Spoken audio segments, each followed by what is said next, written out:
बसंत पंचमी की कथा। हर हर महादेव भक्तों, जय मां शारदे। बसंत पंचमी की आप सभी को हार्दिक शुभकामनाएं। बसंत पंचमी का दिन ज्ञान और विद्या की देवी मां सरस्वती को समर्पित है। लेकिन क्या आप जानते हैं कि आखिर बसंत पंचमी का पर्व क्यों मनाया जाता है? भक्तों, माघ मास की शुक्ल पक्ष की पंचमी को पूरे देश भर में बसंत पंचमी का त्योहार मनाया जाता है। इस दिन बुद्धि और ज्ञान की देवी मां सरस्वती की पूजा अर्चना की जाती है। मान्यता के अनुसार ये वही दिन है जिस दिन मां सरस्वती का जन्म हुआ था। इसलिए बसंत पंचमी के दिन को मां सरस्वती के जन्म दिवस के रूप में भी मनाया जाता है। इस साल बसंत पंचमी का पर्व 2 तारीखों पर पड़ रही है। ऐसे में इस साल कुछ जगहों पर 2 फरवरी तो वहीं कुछ जगहों पर 3 फरवरी को बसंत पंचमी मनाई जाएगी।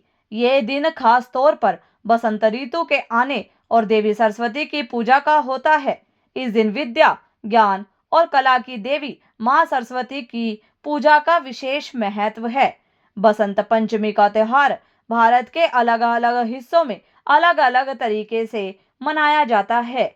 बसंत पंचमी के दिन देवी सरस्वती की विधि पूर्वक पूजा अर्चना की जाती है।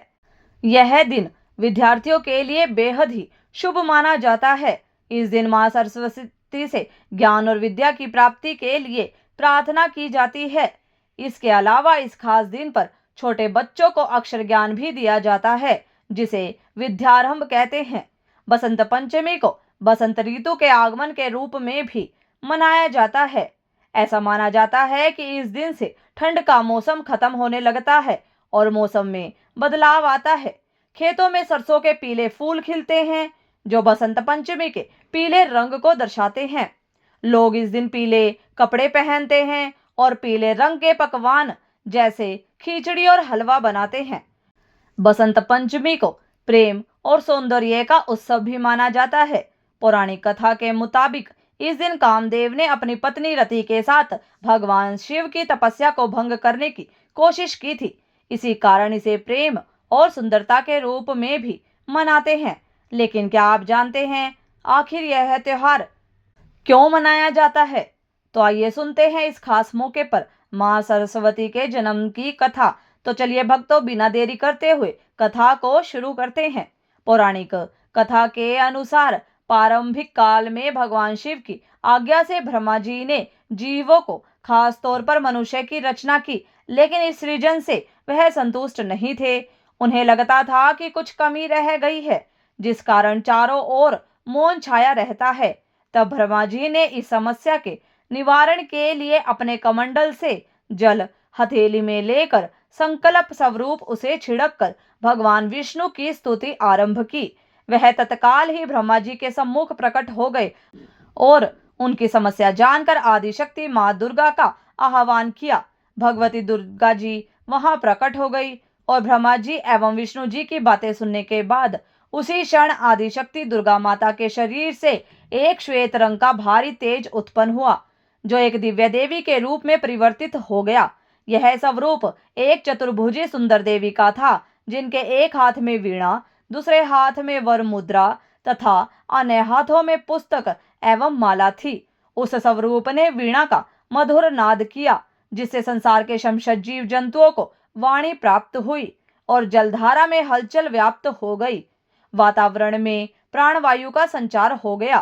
तभी देवताओं ने शब्द और रस का संचार कर देने वाली उन देवी को वाणी की अधिष्ठात्री देवी सरस्वती कहा। ऋग्वेद के अनुसार यह एक परम चेतना है। सरस्वती के रूप में यह हमारी बुद्धि, प्रज्ञा तथा मनोवृत्तियों की संरक्षिका है। हम में जो आचार और मेधा है, उसका आधार भगवती सरस्वती ही है। इनकी समृद्धि और स्वरूप का वैभव अद्भुत है।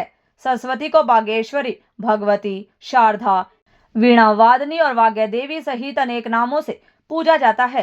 संगीत की उत्पत्ति करने के कारण वह संगीत की देवी भी है। श्रोताओं बसंत पंचमी के दिन को इनके जन्मोत्सव के रूप में भी मनाते हैं। भक्तों, पुराणों के अनुसार श्री कृष्ण जी ने सरस्वती से खुश होकर उन्हें वरदान दिया था कि बसंत पंचमी के दिन तुम्हारी भी आराधना की जाएगी। इस कारण हिंदू धर्म में बसंत पंचमी के दिन विद्या की देवी सरस्वती की पूजा की जाती है। तो भक्तों, ये थी बसंत पंचमी की व्रत कथा।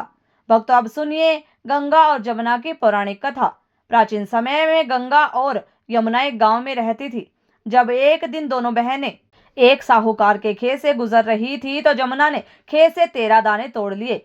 गंगा ने उसे देखा और कहा, तुमने चोरी की है, तुम्हें इससे दोष लगेगा और ग्रहण लग जाएगा। यह सुनकर जमुना बोली, अब मेरा ग्रहण कैसे उतरेगा? तो गंगा ने कहा, तुम उस साहूकार के घर जाकर 12 साल तक काम करो, तब तुम्हारा पाप धुल जाएगा और ग्रहण से मुक्ति मिलेगी। फिर जमुना गंगा की बात मानकर साहूकार के घर नौकरी करने चली गई। उसने कहा कि वह सारे काम करेगी, लेकिन 4 काम नहीं करेगी। झूठे बर्तन नहीं धोएगी, झाड़ू नहीं लगाएगी, बिस्तर नहीं बिछाएगी और उंगली नहीं उठाएगी। श्रोताओं, फिर साहूकार ने उसे काम पर रख लिया और 12 साल तक जमुना मेहनत से काम करती रही। फिर 12 साल बाद कुंभ मेला आया तो साहूकार और उसकी पत्नी स्नान करने के लिए गए।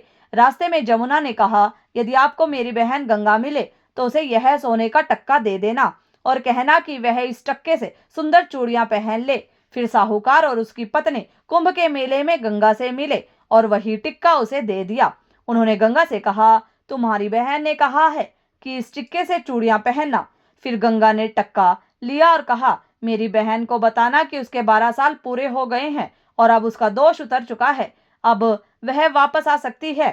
फिर साहूकार और उसकी पत्नी वापस लौटे और जमुना से मिले। जब जमुना ने पूछा, क्या आपको मेरी बहन मिली थी? तो साहूकार ने कहा, हाँ, हमने उसे सोने का टक्का दिया और उसने कहा कि तुम्हारे 12 साल पूरे हो गए हैं, अब तुम्हारा दोष उतर चुका है। फिर जमुना यह सुनकर बहुत खुश हुई और साहूकार से बोली, गंगा ने क्या कहा? तब साहूकार ने बताया कि गंगा ने कहा था कि अब तुम वापस आ सकती हो। यह सुनते ही जमुना का रूप बदल गया और वह एक दिव्य रूप में प्रकट हुई, जिसे देखकर साहूकार और उसकी पत्नी घबराते हुए कहने लगे, हमारे घर में अब ग्रहण लग गया है। जमुना माता साहूकार के सपने में आकर बोली, तुम दोनों के घर में कोई ग्रहण नहीं लगा है। ग्रहण तो मुझे लगा था जब मैंने तुम्हारे खेत से 13 दाने तोड़े थे, जो मैंने तुम्हारे घर में 12 साल तक रही, जिससे मेरा ग्रहण उतर गया। अब मेरी मुक्ति हो गई है। तुम दोनों को कोई ग्रहण नहीं लगा, बल्कि तुम्हारी मुक्ति हो गई है। फिर जमुना जी के आशीर्वाद से साहूकार और उसकी पत्नी के घर में पहले से ज्यादा धन आ गया, जिससे उनके घर के भंडार भर गए और वे खुश हो गए। वे समझ गए कि जमुना माता की कृपा से उनका जीवन धन्य हो गया। श्रोताओं, फिर जमुना माता के इस उपकार को याद करते हुए दोनों ने प्रार्थना की, हे जमुना माता, जैसे आपने हमारी मुक्ति की, वैसे ही आप अपनी कृपा से सभी भक्तों की मदद करते रहना। आइए अब जानते हैं कि बसंत पंचमी पर माँ सरस्वती को किन चीजों का भोग लगाने से आपकी किस्मत बदल सकती है। भक्तों, बसंत पंचमी के दिन माँ सरस्वती की विधि पूर्वक पूजा अर्चना की जाती है। धार्मिक मान्यताओं के अनुसार इस दिन कुछ खास चीजों का भोग लगाने से माँ सरस्वती प्रसन्न होती है और धन वैभव की प्राप्ति होती है और करियर में मिल सकती है जोरदार सफलता। माँ सरस्वती की पूजा बसंत पंचमी के दिन देवी सरस्वती की पूजा विधि खास होती है। पूजा में सफेद फूल, पीले वस्त्र, सफेद तिल और संगीत अर्पण किया जाता है। माँ सरस्वती के चरणों में वीणा और पुस्तक रखना शुभ माना जाता है।